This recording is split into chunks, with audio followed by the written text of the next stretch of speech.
नमोति तस्मै ब्रह्मदेवमात्मबुद्धिप्रकाशं मुमुक्षुर्वै शरणमहं प्रपद्ये। ॐ शान्तिः शान्तिः शान्तिः। ॐ नमो ब्रह्मादिभ्यो ब्रह्मविद्या सम्प्रदायकर्तृभ्यो वंशऋषिभ्यो महद्भ्यो नमो गुरुभ्यः। सर्वोपप्लवरहितः प्रज्ञानघनः प्रत्यगर्थो ब्रह्मैवाहमस्मि ब्रह्मैवाहमस्मि।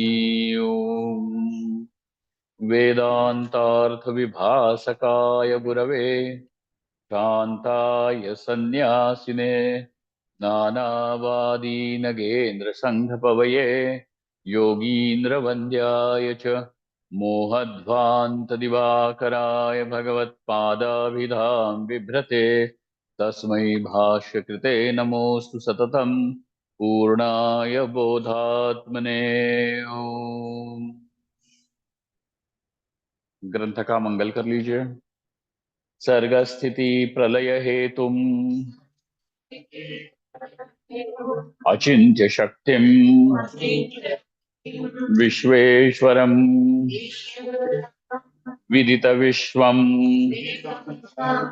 अनन्तमूर्तिम् निर्मुक्त बंधनम् अपार सुखाम्बुराशिम् श्रीवल्लभम् विमलबोधघनम् नमामि।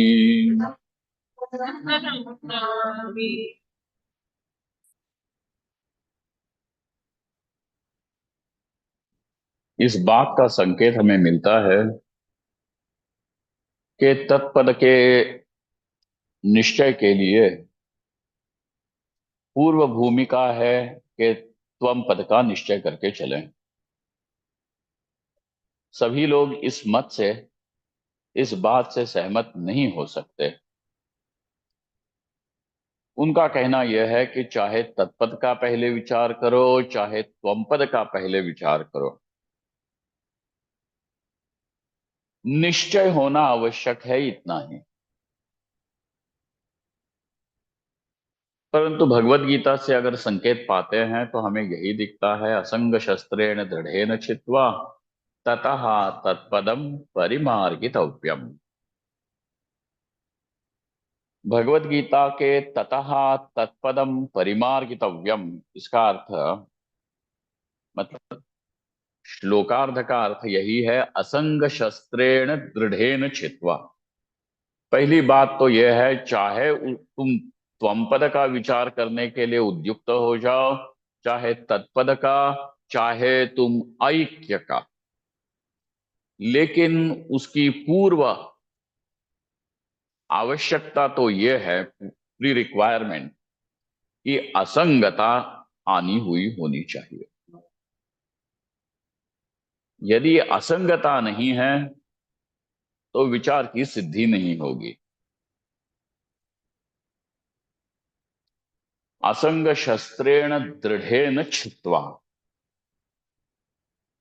और वो असंगता भी इस प्रकार की हो कि जिससे इस संसार वृक्ष का बड़े दृढ़ता पूर्वक, मजबूती से छेदन किया जाए।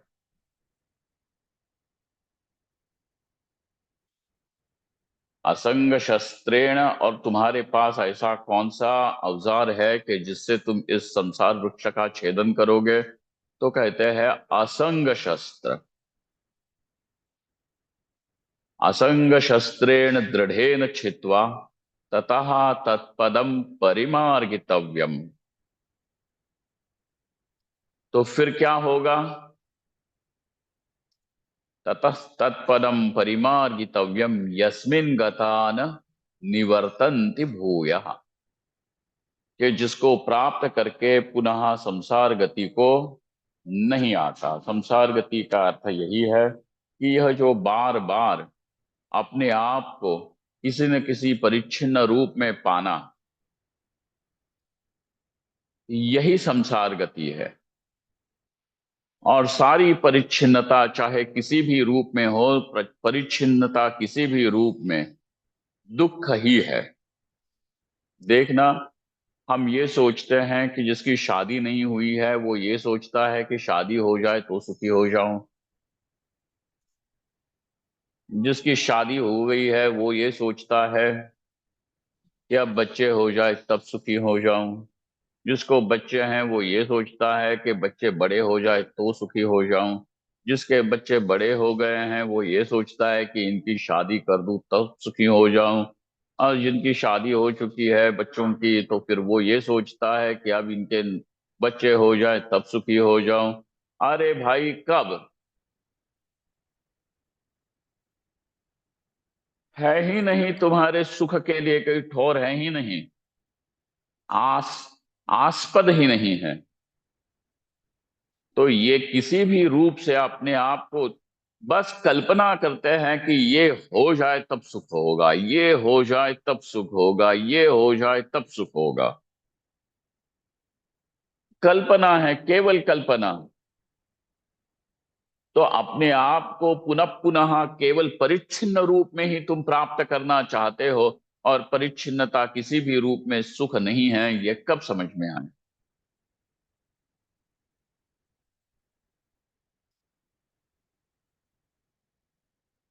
चाहे तुम, अभी तो मैं एक सामान्य नागरिक हूं, अब मैं बन जाऊं इस देश का प्रधानमंत्री, तब सुख होगा।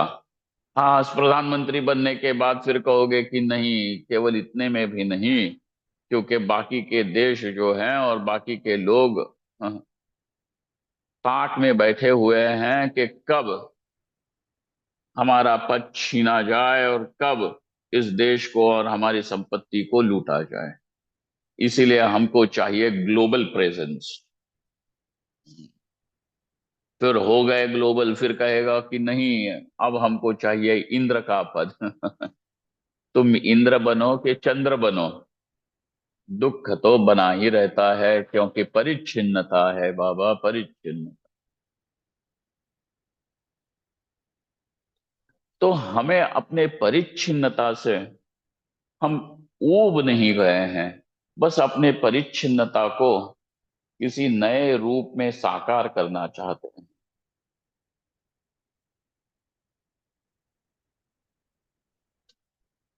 उसको घीस के पॉलिश करके बस सुंदर बनाना चाहते हैं।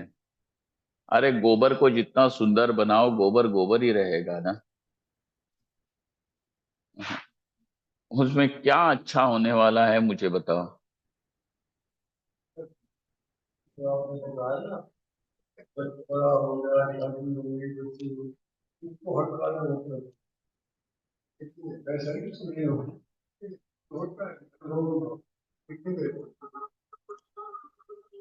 हमें जब तक के ये परिच्छिन्न सुख दुख नहीं दिखता तो विवेक जगा ही नहीं।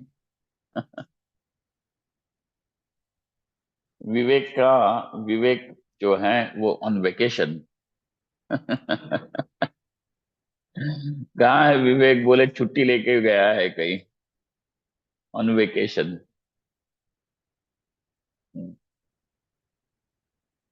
असंग शस्त्रेण दृढ़ेन छित्त्वा ततः तत्पदम परिमार्गितव्यम यस्मिन् गता न निवर्तन्ति भूयः। तो प्रश्न यह है कि बाबा तुमने तो पहले ही असंग शस्त्र से तो संसार का छेदन किया हुआ है। अब तुमको तत्पद की परिमार्गणा करने की क्या आवश्यकता है? तो वो कहेगा कि इस तत्पद को जानने से अब पुनः यद गत्वान निवर्तन्ति भूयः, पुनः ये संसार में नहीं आएगा। उसको पुनः संसार गति तो कहेंगे कि तुमने तो पहले से ही संसार वृक्ष का छेदन तो कर दिया था, अब क्या बचा? अब तुम पहले ही असंग शस्त्र से अगर तुमने संसार वृक्ष का बड़े दृढ़ता पूर्वक छेदन किया हुआ है, तो अब तत्पद की मार्गणा करके तुमको क्या मिलेगा? विचार करके क्या मिलेगा? क्यों अपने दिमाग को खपा रहे हो? तो बात यह है कि यह जो असंगता तुमने अभी लाई है, वह असंगता जो सांख्यों की है वैसी है। कैसी असंगता है? एक असंगता सांख्यों की है, एक असंगता वेदांत की। योगियों का पुरुष, पुरुष मतलब आत्मा, वेद वे योगियों का जो आत्मा है, चेतन वस्तु है, वह भी असंग है। वेदांतियों का भी जो आत्मा है वह असंग है। इन दोनों में अंतर क्या है? इन दोनों का अंतर यही है कि जो सांख्यों की असंगता है वो प्रकृति को नित्य मान के है। प्रकृति सत्य भी है और प्रकृति नित्य भी है। अर्थात जो अनात्म पदार्थ है, प्रकृति और प्रकृति का कार्य समग्र रूपेण क्या है? अनात्मा है। तो प्रकृति और प्रकृति का कार्य वह सत्य भी है और वह नित्य भी है।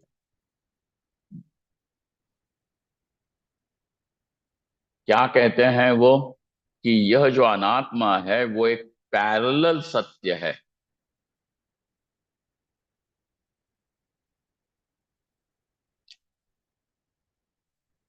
जैसे तुम एक सत्य हो, वैसे ही ये जगत भी एक सत्य है। अगर तुम निर्गुण निराकार केवल पुरुष मात्र ही हो, तो एक जड़ तत्व भी है त्रिगुणात्मक, वो भी उतना ही सत्य जितने तुम सत्य।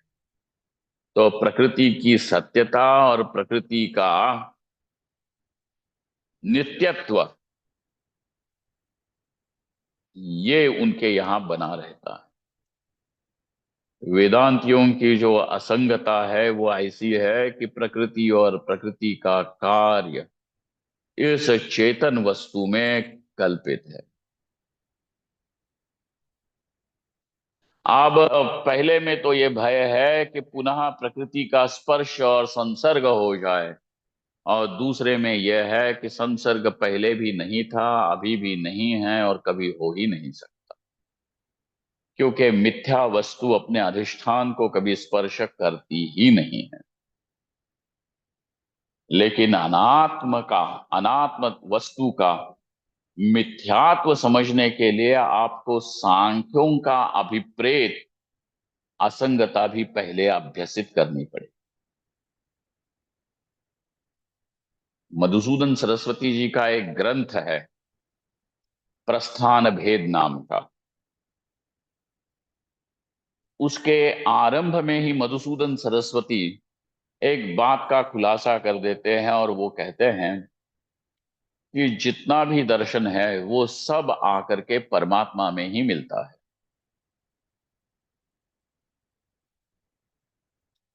सबका पर्यवसान परमेश्वर में ही होगा। अब देखो, अगर तुम्हारे पास सांख्यों का अभिप्रेत वैराग्य नहीं है, योगियों का अभिप्रेत वैराग्य नहीं है, तो तुम्हारे लिए तत्पद की मार्गणा नहीं होगी। और जब तक कि तुम तत्पद को साक्षात नहीं कर लेते हो, तब तक न निवर्तन्ति भूयः, ये बात नहीं हो सकती। योगियों की असंगता, अर्थात योगियों का वैराग्य कैसा है? तो वो कहते हैं कि वैराग्य की भी दो श्रेणियां हुई। एक हुई अपर वैराग्य और एक हो गया पर वैराग्य। आपने सुना होगा ना इस बात को। अपर वैराग्य भी चार विभागों में है। देखे तो सही याद आता है कि हाँ, नहीं तो कर्ण के जैसा होता है। अपर वैराग्य जो है वो चार श्रेणियों में है। प्रथम तो ये है यतमान वैराग्य, कि व्यक्ति जानता है कि जिन वस्तुओं के प्रति मुझे आकर्षण लग रहा है, जिन विषयों के प्रति अभी मुझे आकर्षण लग रहा है, ये सारा मोह ही है। सम्मोहित हुए हैं और कुछ नहीं, बस हमने अपने आप को सम्मोहित कर रखा है ना।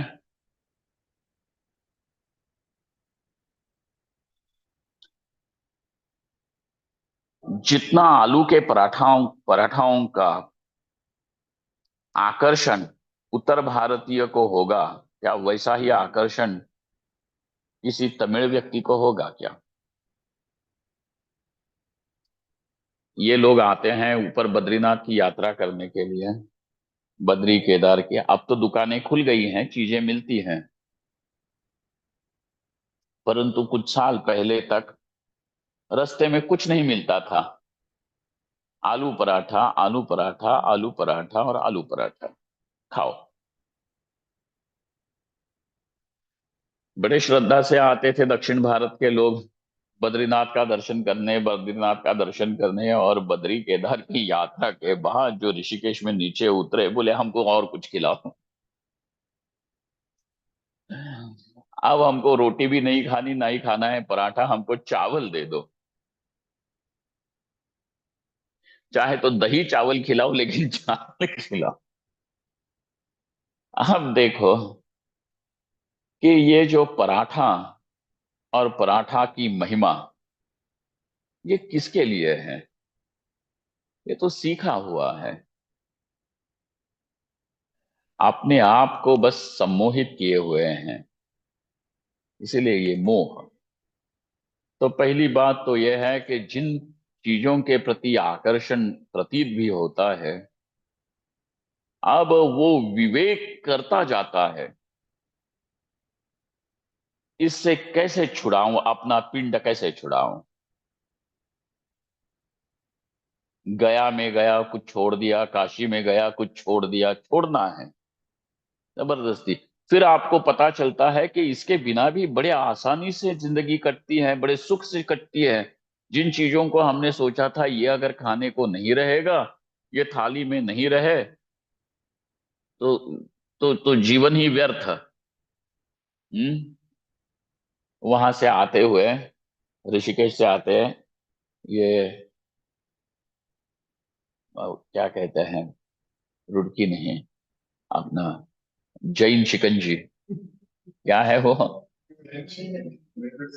मेरठ में जैन शिकंजी और पकोड़े। बोले नहीं खाया, नहीं देखी, तो तुम्हारी जिंदगी ही व्यर्थ है। तुमने अगर वहां से आते जैन के यहाँ पे घंटा नहीं बजाया, तो तुम्हारा जीवन ही व्यर्थ है।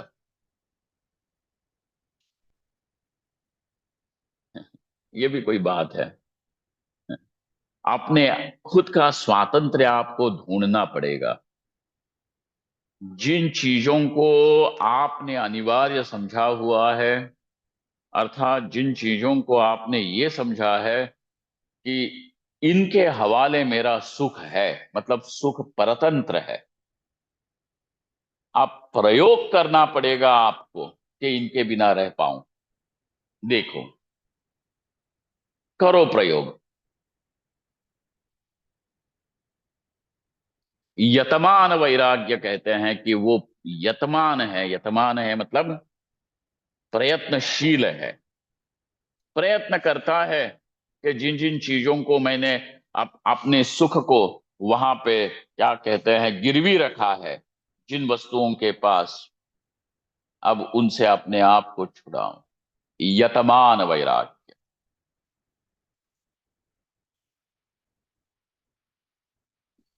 दूसरा होता है कि क्या बोलते हैं, व्यतिरेक वैराग्य।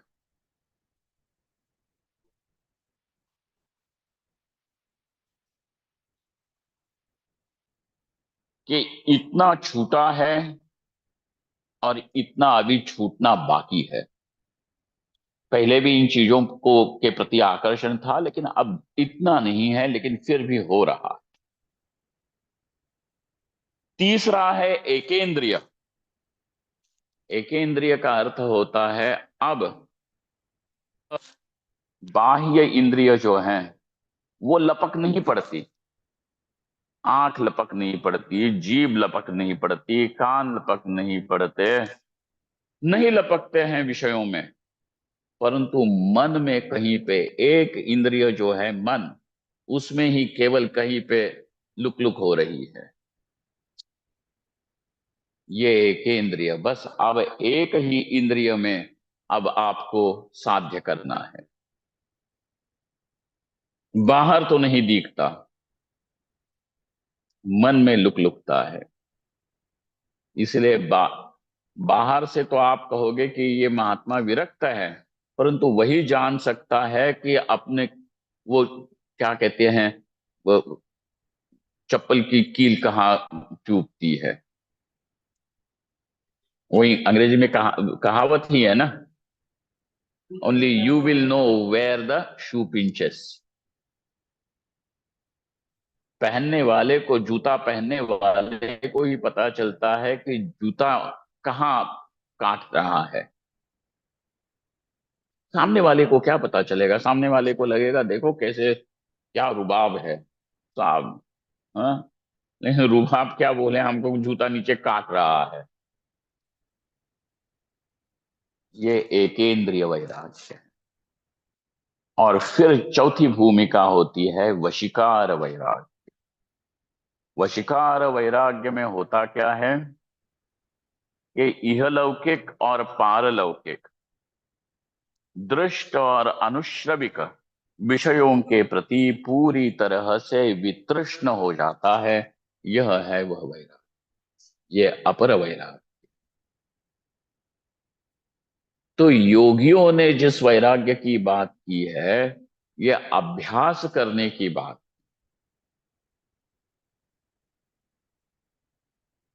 इसीलिए ये असंगता वहां पे अभिप्रेत है। असंग शस्त्रेण दृढ़ेन छित्त्वा, इसमें ये असंगता अभिप्रेत है कि जब तक के वह वशीकार की भूमिका में न पहुंचे, तब तक के तुम रुकना नहीं। अपने आप पे बड़ा ज्यादा कॉन्फिडेंस मत कर लेना कि हम हमको तो कुछ नहीं लगता, हम कुछ भी करें, कुछ भी कहाँ खाएं, कहीं पे भी जाएं, हमारा मन तो विचलित नहीं होता। इस प्रकार से अपने आप को न बहकाएं। असंग शस्त्रेण दृढ़ेन छित्त्वा ततः तत्पदम परिमार्गितव्यम। अब तुम उस तत्पद की परिमार्गणा करो। ब्रह्मसूत्र भी यही कहता है। अथा तो ब्रह्म जिज्ञासा, जिज्ञासा होने से पूर्व अथ, अथ, अथा तो अतः, अथ का अर्थ ये है। हम्म,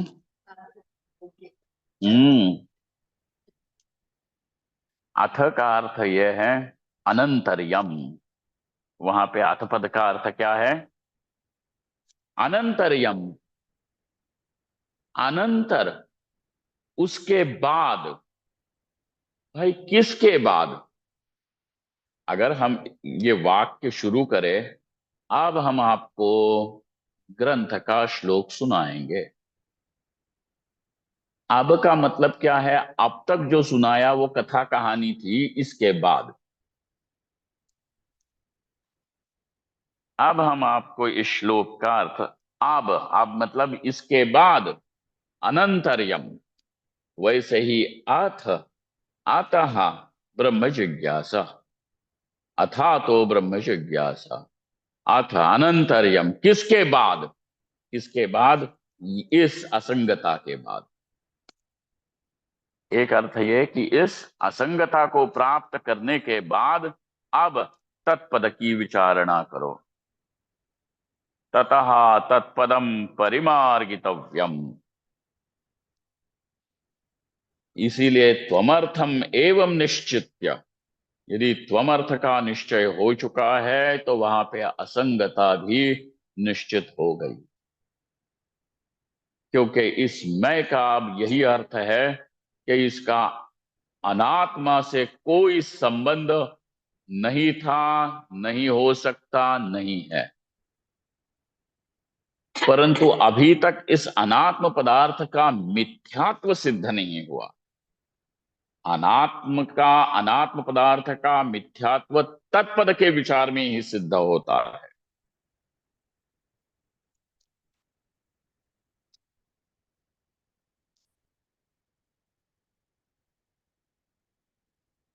और आत्मा का अनंत्य ब्रह्मत्व असी पद से सिद्ध होता है।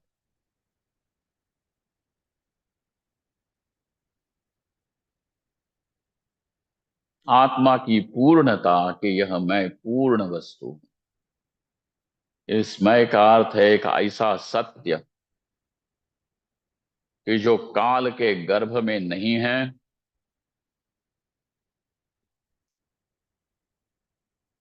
जिसका कोई नाम रूप नहीं है, जो केवल चैतन्य मात्र ही है, और इसके सुख का कोई कोई किनारा पार नहीं है।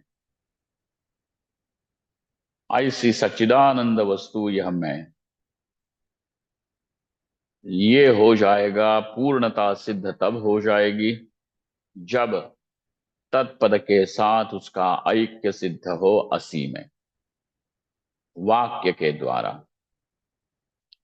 इसीलिए समझिएगा कि यहाँ पे त्वम पदार्थ के विचार के बाद तत्पद का विचार शंकराचार्य भगवान को ज्यादा अभिप्रेत है। यद्यपि विचार करने के लिए पहले तत्पद का भी हो सकता है, त्वम पद का भी हो सकता है, परंतु कल्याणकारी दृष्टि तो यही है, साधन की दृष्टि तो यही है कि पहले त्वम पद का विचार करें।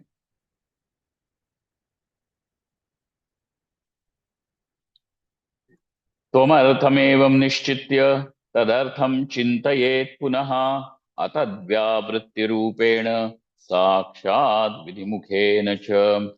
आओ विचार करें, विचार करें, विचार करें। परमात्मा क्या है, वह ब्रह्म वस्तु क्या है, इसका विचार करें। पूछते हैं कि क्यों करें। अतः, इस पद से अतः क्यों करें? क्योंकि तुम्हारी जो मुमुक्षा है, उस मुमुक्षा की शांति ब्रह्म विचार से ही होगी, ब्रह्म को जान के ही होगी। अतः इसीलिए ब्रह्म विचार करें। सब लोग इस ब्रह्म विचार के पक्षधर नहीं हैं। मोक्षवादी भी हैं दर्शन,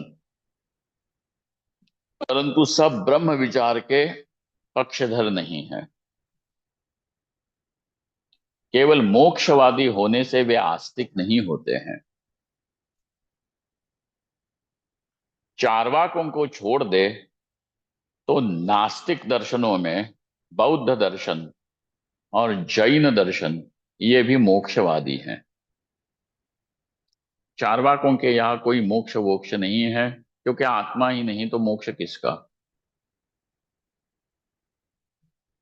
ये देह ही है और देह की मृत्यु ही उनके लिए, बस खेल खत्म, कुछ नहीं आगे पीछे। जो लोग आपको लौकिक मतलब इस दुनिया में भी मिलते हैं, वो यही कहते हैं, अरे जब तक जी रहे हो तब तक हैं, और जब तब तक तुम मौज बना लो। ये कोई नहीं, ये तो चार्वाक बोल रहा है। और आप ये मत सोचिएगा कि ये व्यक्ति बोल रहा है। ये जो चार्वाक बोल रहा है, वो भी बहुत पहले से ही बोल रहा है। चार्वाक बहुत प्राचीनतम दर्शन है।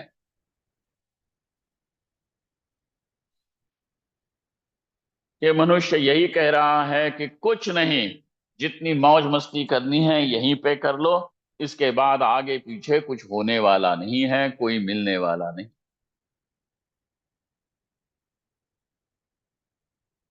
तुम दोबारा आने वाले नहीं हो। हाँ, अपना हिसाब किताब पूरा करने के लिए कोई तुम आने वाले नहीं हो। इसलिए जब हाथ में है, मौका लगा हुआ है, तो तुम उस मौके का पूरा फायदा उठा लो।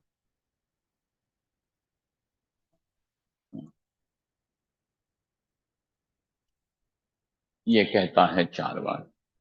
जैन दर्शन और बौद्ध दर्शन भी मोक्षवादी तो हैं, परंतु उनके यहाँ पे भी ब्रह्म विचार की आवश्यकता नहीं।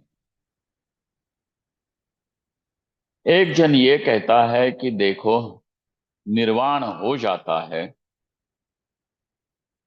जब सारे वासनाओं से तुम्हारा पिंड छूटता है, तो निर्वाण हो जाता है। जब तक के वासना है तब तक के शरीर मन बुद्धि इंद्रिय इनको एक साथ जोड़े रखे रहने वाली ये वासना ही है। ये वासना खत्म हो जाए तो अब इनको जोड़ के रखने वाली कोई चीज है नहीं।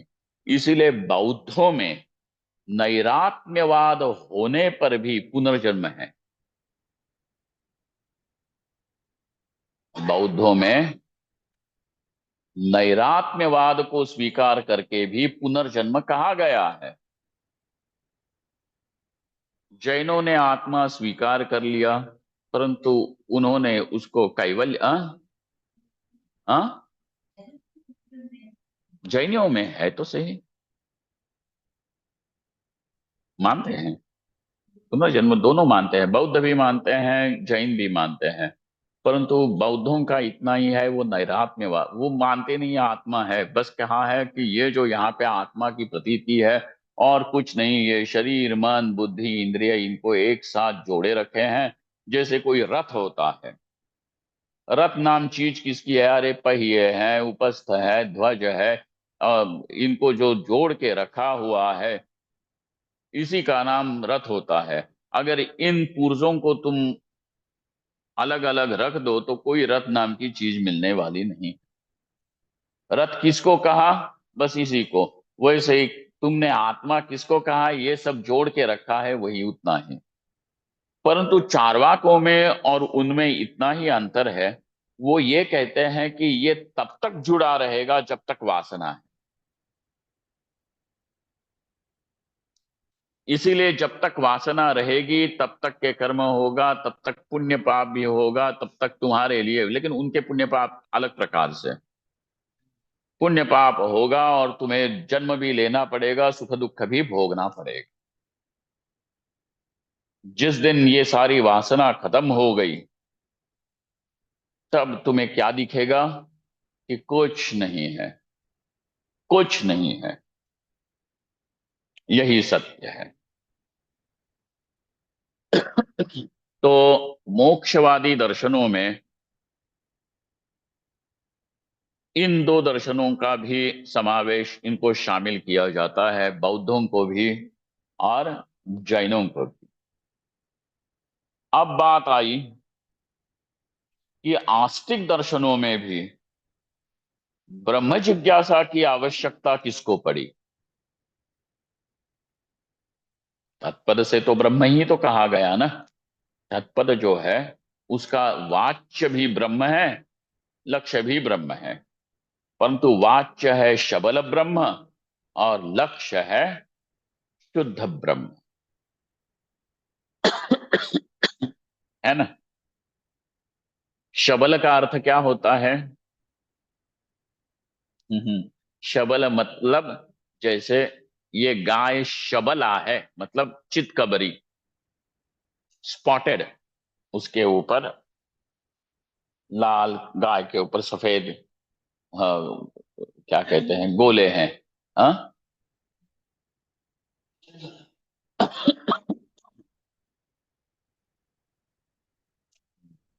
चितकबरी। वैसे ही ब्रह्म जब माया से आच्छन्न हो जाता है, कहीं कहीं माया का दर्शन होता है, तो उसको कहा शबल ब्रह्म। मायोपाधिक ब्रह्म का नाम शबल ब्रह्म। तो यहाँ पे भी तत्पद का जो वाच्यार्थ है वो है शबल ब्रह्म, और इसका लक्ष्यार्थ है शुद्ध ब्रह्म। परंतु इस ब्रह्म विचार की आवश्यकता वेदांत के सिवा और किस मोक्षवादी दर्शन को पड़ी है? ये प्रश्न नास्तिक दर्शनों को तो नहीं पड़ी। आस्तिक दर्शनों में भी सांख्यों ने कहा कि जरूरत नहीं है, तुम बस प्रकृति पुरुष का विवेक कर लो, मोक्ष सिद्ध हो जाएगा, ये सांख्यों ने कहा। इसलिए वहां पे ब्रह्म विचार की आवश्यकता नहीं है, विचार की आवश्यकता है, परंतु किस विचार की? पुरुष प्रकृति के पृथकत्व विचार की आवश्यकता है।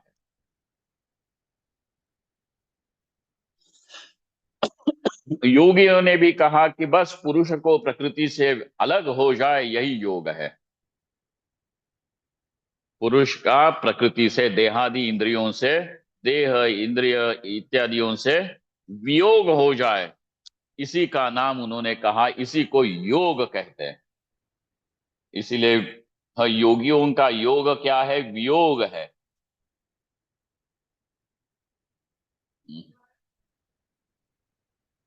योगियों का योग विवेक है। समाधि, हाँ, वियोग। योगश्चित्त वृत्ति निरोधन, ये होता नहीं? योगियों का सूत्र है वो, लेकिन उसमें होता क्या है, ये प्रश्न है ना। लग गई तुम्हारी समाधि तो क्या होगा? भाई इतना ही होगा कि देह मन इंद्रिया इत्यादि जो है, ये प्रकृति, इससे भिन्न ये दृष्टा है, यही तो होगा। तदा द्रष्टु स्वरूपे अवस्थानम, दृष्टा का पृथक होना इंद्रिय मतलब शरीर आदि से, यही तो है योग, और क्या है? समाधि का अर्थ यही है। तो उसका मतलब तो जोड़ना होता है। योग दो धातुओं से बनता है,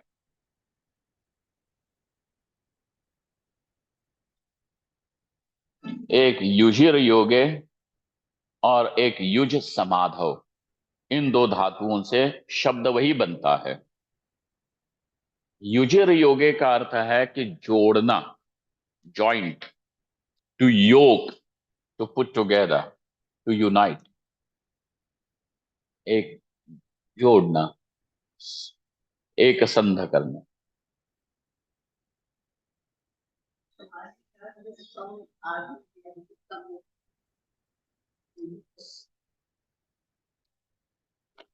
समाधि बाद में देखेंगे, पहले योग का देखते हैं। तो उन्होंने कहा कि ये जोड़ना है तो किससे जोड़ोगे यहाँ पे? अरे बाबा, समस्या तो यही है कि ये देह इंद्रियों से जुड़ा हुआ दिख रहा है। समस्या ही ये है कि इसका देह इंद्रिय इनके साथ, प्रकृति के साथ जो तादात्म्य में हुआ है, यही समस्या है। आप कहाँ जुड़ना है? जो जुड़े हो वहां से छूटना है। इसीलिए योग का अर्थ हो गया वियोग। तो जो धातु युजिर योगे है वो यहाँ पे बिल्कुल एप्लीकेबल नहीं है, वो उपयुक्त नहीं है यहाँ पे। तो फिर जो दूसरा है युज समाधौ, क्या किसमें है? युज, एक युज धातु है, उसका अर्थ होता है समाधि। उस समाधि अर्थ वाले धातु से ही योग शब्द बना हुआ है।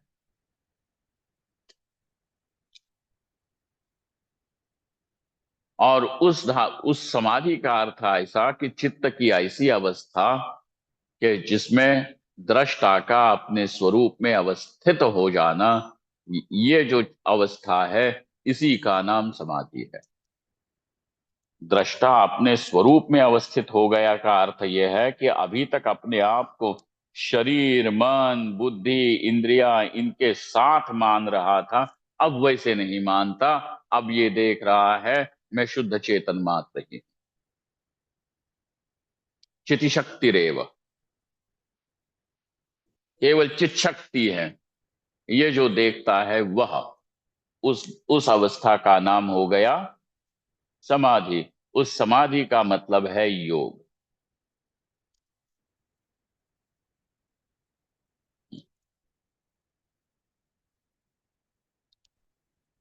आत्मा का भी नाम भगवत गीता में समाधि रखा हुआ है।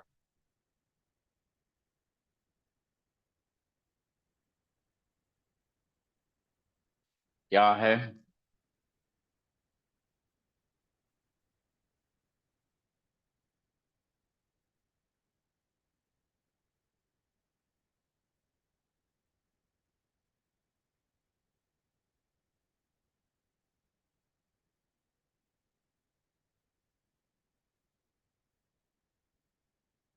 व्यवस भोग ऐश्वर्य प्रसक्तानां तयापहृतचेतसां व्यवसायात्मिका बुद्धिः समाधौ न विधीयते।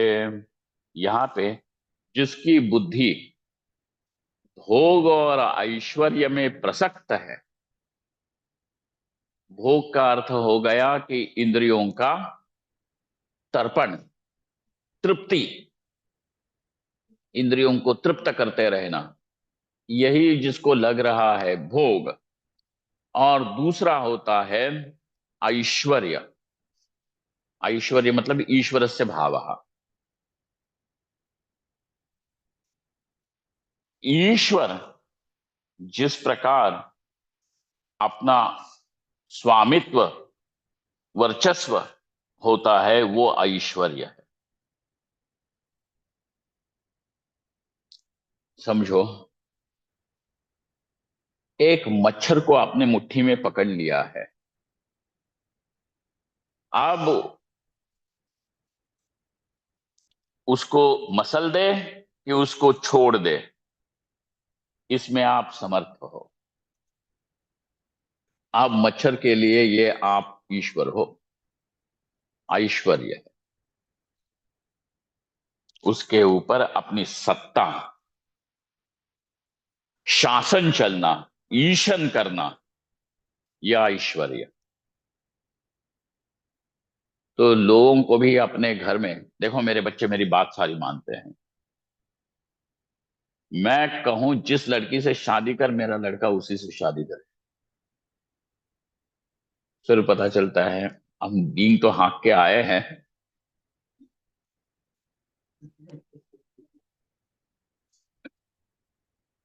फिर वो बेटा ये भी बोल देता है आपको पसंद आई है तो आप कर लो।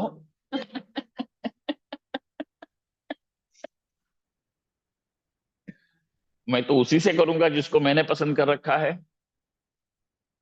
फिर आपको चलता है कि पता चलता है कि मेरा शासन नहीं चल सकता, मतलब मेरा ऐश्वर्य नहीं है। फिर इतना समूह होता है। भोग ऐश्वर्य प्रसक्ता नाम, तो जिनको जिनका जीवन इसी में प्रसक्त है, भोग और ऐश्वर्य में, भोग ऐश्वर्य प्रसक्ता नाम तयाप हृतचेतसाम, और इन्हीं की योजना करते करते भोग और ऐश्वर्य की योजना ही इनकी चलती जाती है। सारा ये सत्ता की लड़ाई है ही क्या, बस अपनी सुप्रीमसी दिखानी और क्या चल रहा है ना। अपनी श्रेष्ठता दिखाने के लिए इतना सारा चल रहा है, और चल क्या रहा। इसलिए हमको इस्लाम में, क्षमा करे जिनको समझना है, बुरा भला जो समझना है, हमें इसमें धर्म के तत्व ही नहीं दिखते हैं, क्योंकि इनको केवल अपनी श्रेष्ठता ही साबित करनी है। इसीलिए यह एक प्रकार का और कुछ नहीं है, साम्राज्यवाद है।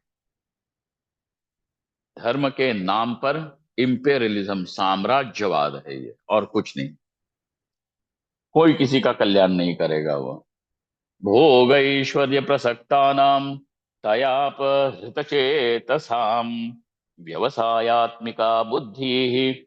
व्यवसायात्मिका मतलब अध्यवसायात्मिका बुद्धि, निश्चयात्मिका बुद्धि, समाधौ न विधीयते, सम्यक आधीयते यस्मिन, वह समाधि जिसमें ये सारा सम्यक प्रकार से रखा गया है, आधान किया गया है, वह किस में है ये सब, तो कहा आत्मा में।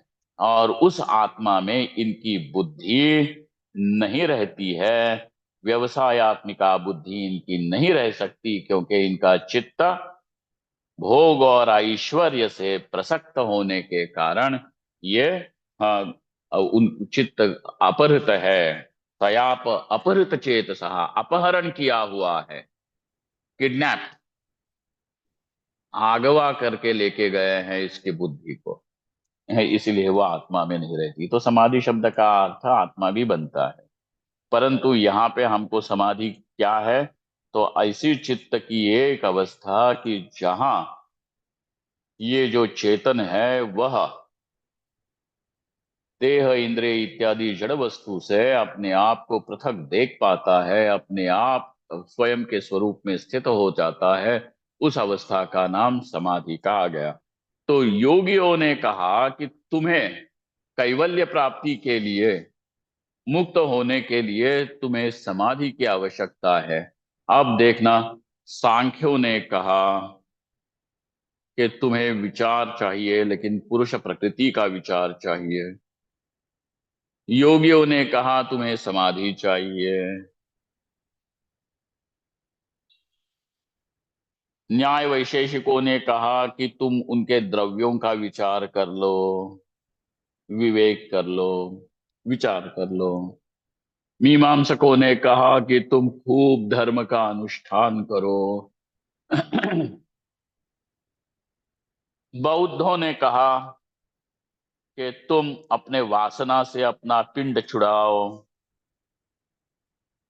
जैनों ने कहा कि तुम अहिंसा करते जाओ, तो अहिंसा से जितना पाप तुम्हारे पीछे लगा हुआ है, जो तुम्हारे जन्म का कारण बनता है, वो छूट जाएगा, तुम शुद्ध होकर के मुक्त हो जाओगे।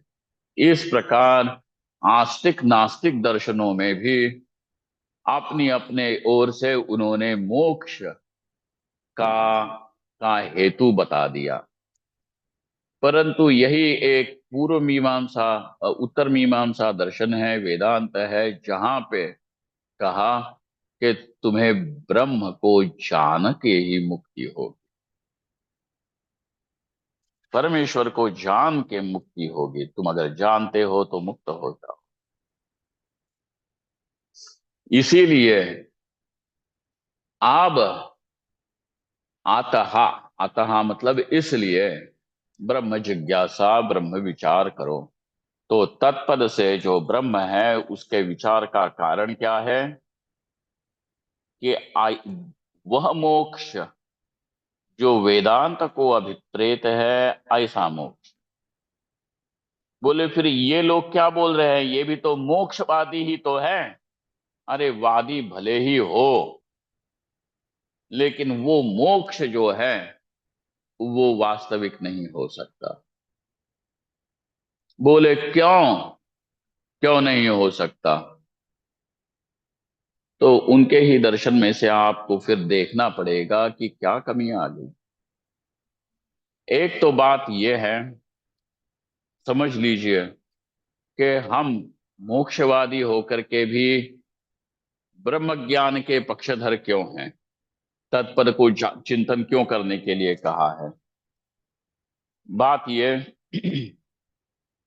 कि चार पुरुषार्थों में से दो पुरुषार्थों का ज्ञापन करने वाला वेद ही है। हम्म दो पुरुषार्थों की सिद्धि वेद से ही होगी, अन्य किसी से नहीं होगी। ये प्रथम सिद्धांत है। किसी ने आपसे अगर कभी पूछा कि ये वेद है क्या, तो क्या जवाब है? क्या जवाब है? हम्म धर्म और मोक्ष। हम्म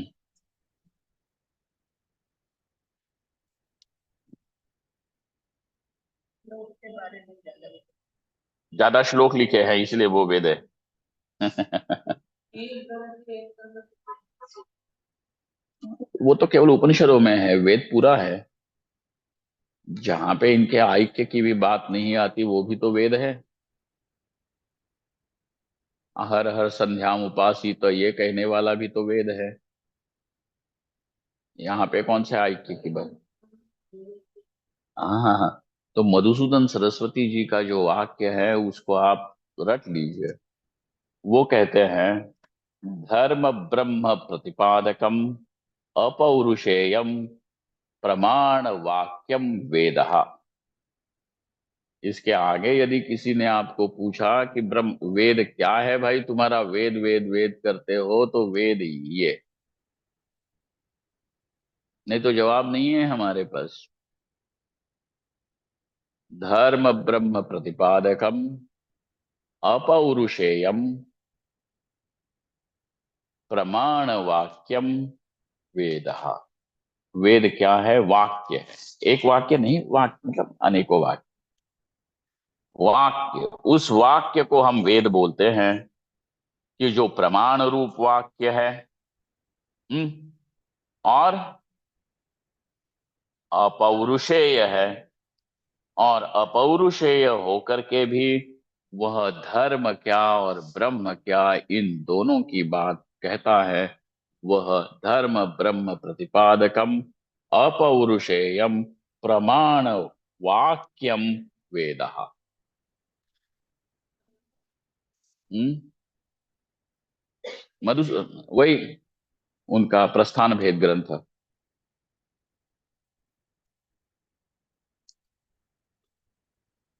ये वेद, तो वेद करता क्या है आपके लिए? तो वेद धर्म क्या है और ब्रह्म क्या है ये बताने दो, उससे हमें क्या। अरे बाबा, धर्म क्या है ये जब जानोगे, क्या करना चाहिए क्या नहीं करना चाहिए यही जानोगे, तभी तो तुम्हें पुण्य होगा। नहीं तो पुण्य कैसे होगा? नहीं तो वही कर बैठोगे कि जो नहीं करना चाहिए, और पुण्य की जगह पाप होगा। इसीलिए पहले तो जानकारी हो कि क्या करे क्या न करे। कृष्ण भगवान यही कहते हैं 17वें अध्याय में ना। क्या कहा उन्होंने 16वें अध्याय में अंत में? यः शास्त्र विधि मुत्सृज्य वर्तते कामकारतः न स सिद्धिम अवाप्नोति न सुखम न परांगतिम तस्मात् शास्त्रम प्रमाणन्ते कार्याकार्य व्यवस्थितौ ज्ञात्वा शास्त्र विधानोक्तम कर्म कर्म कर्तुम इहार्हसि। कहा कि यदि तुम्हारे पास शास्त्र रूपी प्रमाण नहीं है, नेत्र नहीं, तुम्हारे पास यदि नेत्र नहीं है, शास्त्र रूपी नेत्र नहीं है, तो तुम क्या करोगे? तो बस केवल अपने वासना से प्रेरित होकर के कार्य करोगे, काम करोगे। ये करना चाहिए। चाहिए का अर्थ क्या हो गया? कार्यम, करणीयम। अपने आप को तुम बोलते हो कि ये मेरा कर्तव्य है, ये मेरे लिए करणीय है, ये मेरे लिए उचित है। इसका औचित्य आप किस बात से क्या निर्धारित करते हो? ये मेरे लिए करणीय है अथवा ये मेरे लिए अकरणीय है, इसका निर्धारण आप किस कसौटी पर करते हो? यदि यही आपकी कसौटी है क्योंकि ये मुझे अच्छा लगता है, अपनी वासना ही यदि उसमें आपकी कसौटी है, तो फिर आप अंधे हो।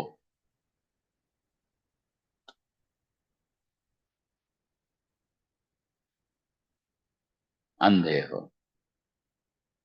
स्वामी दयानंद जी एक बड़ी सुंदर बात बोल के गए।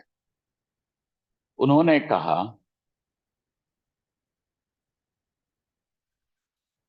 मुझे अच्छा लगता है इसीलिए मैं ये कर रहा हूं,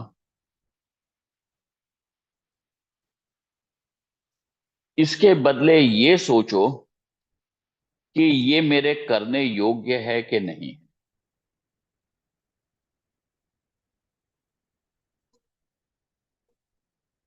ये अच्छा लग रहा है इसलिए मैं कर रहा हूं, अथवा अच्छा नहीं लगता इसलिए मैं नहीं करता। कई बार अपना कर्तव्य हमें अच्छा भी नहीं लगता लेकिन कर्तव्य है ना? कर्तव्य है, अच्छा नहीं लगता, फिर भी करना आवश्यक है। हम लोग समझ लेते हैं कि भीष्म कौरवों के पक्ष में खड़े तो हो गए, लेकिन देखना, भले ही कौरवों के पक्ष में वे खड़े हो गए, लेकिन श्री कृष्ण उनको महात्मा ही कहते हैं, है कि नहीं?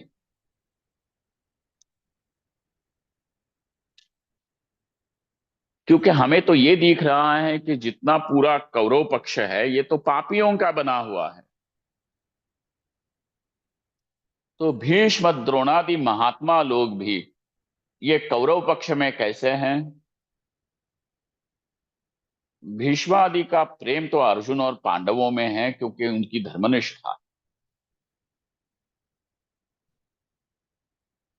अगर एक प्रकार से वो चॉइस होता, भीष्म यदि प्रतिज्ञाबद्ध न होते, तो आपको क्या लगता है किस पक्ष में होते? यदि भीष्म प्रतिज्ञाबद्ध न होते तो किस पक्ष में होते?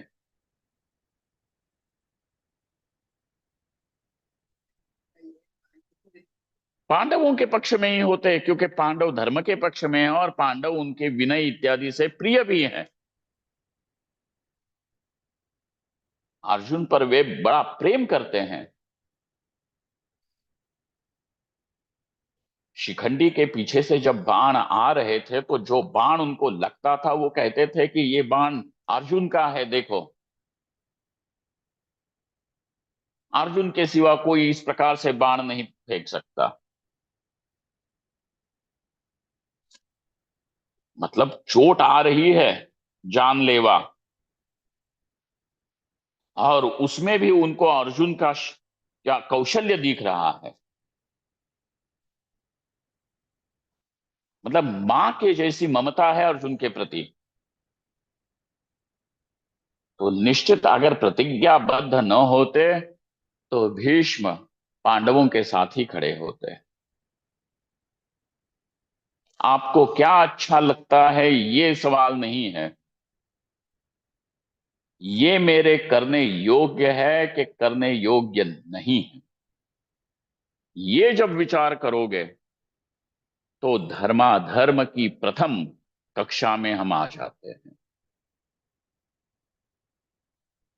पहले ये विवेक तो हो, करणीय क्या है और अत्याज्य क्या है।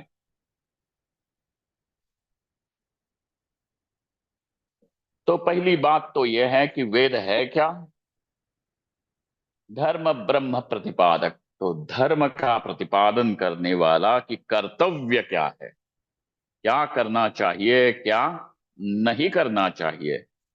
ये जिसके पास दृष्टि नहीं है वो भी कर्म करेगा, भयंकर कर्म करेगा, लेकिन केवल अपने अहंकार और वासना से प्रेरित होकर कर्म करेगा।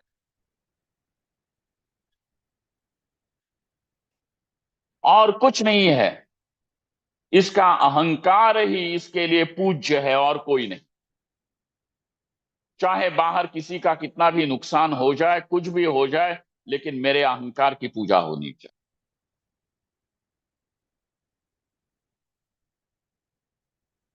यही कहेगा। तो जब हम इस दृष्टि को अपनाते हैं, करणीय क्या है और अकरणीय क्या है, तब आपको कसौटी पे आप किस स्टैंडर्ड से, किस कसौटी से कहोगे कि ये करणीय ये अकरणीय। इसीलिए वहां शास्त्र ही आपके नेत्र बनते हैं। यह शास्त्र विधि मुत्सृज्य वर्तते काम कारतः। भैया ये काम कैसे कर रहा है? केवल अपने वासना से प्रेरित होके। काम कारतः न ससिद्धिम अवाप्नोति। वह सिद्धि को प्राप्त नहीं करता। न सुखम न परांगतिम। और सिद्धि का अर्थ यहां पे यह है, वो अपने अंतःकरण की शुद्धि और शांति भी नहीं पाता। इसलिए उसके मन में आखिर तक, मरते दम तक शुद्ध अंतःकरण नहीं है, इसलिए किसी पर वो विश्वास भी नहीं कर सकता। और इसीलिए इसका मन जो है वो हमेशा आखिर तक शुद्ध ही रहता है। मर रहा है, बेटा बोलता है कि बाबूजी चाबी देना, बाबूजी धर के बैठे हैं। ले जाओगे वहां पे यमराज के यहाँ पे चाबी? तो इसीलिए ना ही उसके अंतःकरण की शुद्धि है, ना ही उसके अंतःकरण में शांति है, भीतरी सुकून भी नहीं है उस व्यक्ति को। न सिद्धिम अवापनोति न सुखम, अरे इहलौकिक सुख भी नहीं है, इहलौकिक सुख भी उसको नहीं है। न पराम गतिम मतलब उसको अब ब्रह्म ज्ञान भी नहीं होगा। तो इसीलिए जिसके पास धर्म नहीं है उसको ब्रह्म ज्ञान हो जाए, ये बहुत दूर की बात है। जिसके पास प्राथमिक विवेक ही नहीं है, उसके पास आत्मा अनात्म इतना सूक्ष्म विवेक होगा, ये कदापि संभव ही नहीं है।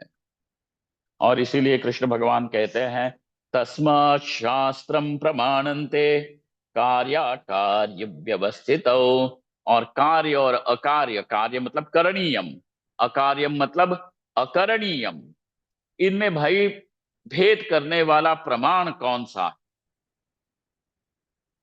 जैसे ये काला है ये लाल है, ये कहने वाले तो तुम्हारे पास चक्षुरिंद्रियां हैं, वैसे ये करणीय है ये अकरणीय है, ये दिखाने वाले तुम्हारे पास कौन से नेत्र है? तो कहा शास्त्र। तस्मात् शास्त्रम प्रमाणन्ते कार्याकार्य व्यवस्थित, ज्ञात्वा शास्त्र विधानोक्तम कर्म कर्तुम इहार्हसि। अब इसीलिए अर्जुन, ये कर्म करने के लिए योग्यता तो तब रखते हो जब तुम्हें पता है कि क्या करे क्या न। और यदि ये योग्यता नहीं है और केवल काम कारतः काम ही तुम्हारा हाँ संचालक बन करके बैठा हुआ है, तो भाई तुम्हारे लिए सिद्धि नहीं, सुख नहीं और परागति भी नहीं है। इसीलिए वेद है क्या, तो धर्म का प्रतिपादन करता है, और दूसरी जगह ब्रह्म का प्रतिपादन। तो ब्रह्म को जान के होगा क्या, तो मोक्ष होगा। इसीलिए दो पुरुषार्थों को सिद्ध करने वाला वेद हुआ, धर्म और ब्रह्म। इन दो पुरुषार्थों को सिद्ध करने वाला धर्म और मोक्ष, ब्रह्म नहीं, धर्म और मोक्ष, इन दो पुरुषार्थों को सिद्ध करने वाला वेद हुआ। इसीलिए जिन दर्शनों ने, ध्यान दीजिए, जो नास्तिक दर्शनों ने तो पहले ही वेद को अस्वीकार कर दिया, अब उनके लिए वो मोक्ष है ही नहीं जो धर्म वेद से प्रतिपाद्य है। उनका जो मोक्ष होगा सो होगा। तुमको बहिष्ठ में जाना है कि हेवन में जाना है, जाके जहां बैठना है बैठो, लेकिन वो मोक्ष नहीं,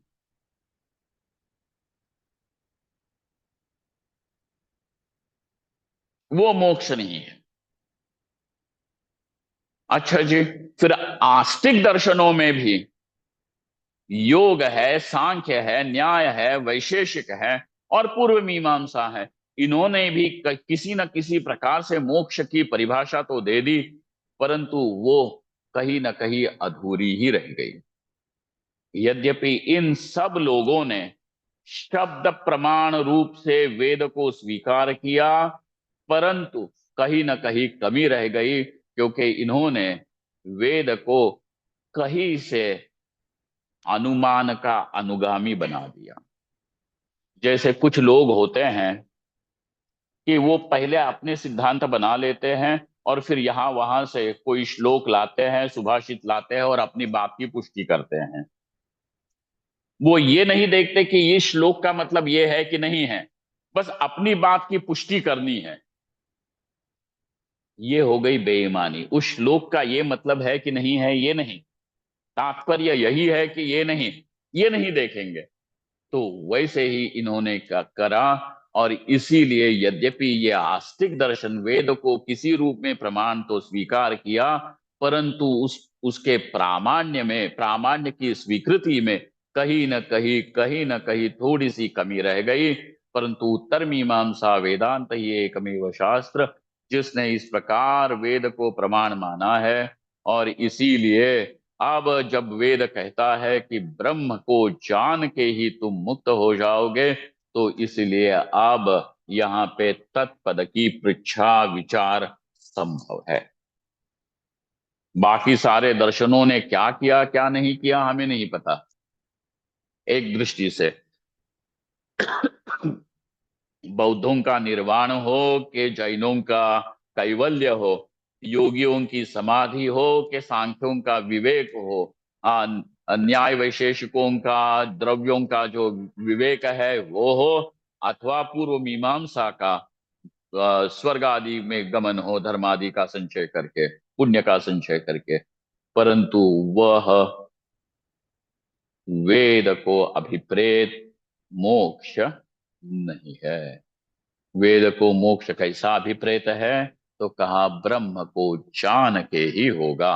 अतः, अथा तो इसमें अतः पद से ये सारी चीजें निकल के आ जाती हैं।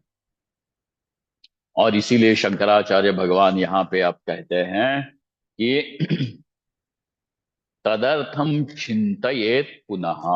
अब तदर्थ की, हाँ, तत्वमसी महावाक्य में रहने वाले जो तत्पद से तत्पदार्थ का दर्शन होता है, उस तत्पद से होने वाले तत्पदार्थ का चिंतन करो, ब्रह्म का चिंतन करो। किस प्रकार करें? तो दो पद्धतियां हैं, अतद व्यावृत्ति लक्षण से, और अतद व्यावृत्ति मतलब निषेध मुखेन और विधि मुखेन, ये दो पद्धतियां हैं।